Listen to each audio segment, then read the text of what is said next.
পরিচয়। কৃষ্ণ কৃষ্ণ বলে না রাধা রাধা অনিত্য বস্তুগুলি কিন্তু আমাদের প্রকৃত উদ্দেশ্য, প্রকৃত লক্ষ্য নয়।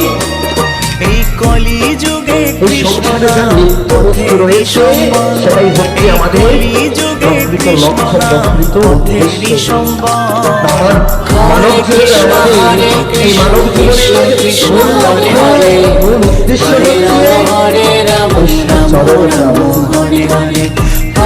কৃষ্ণ হরে কৃষ্ণ চরণ প্রাপ্তি, অমূল্য ধন।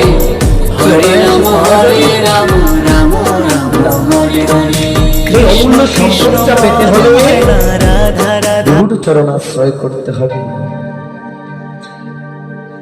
যারা যারা এখানে দীক্ষা নিয়েছেন, ও বাবা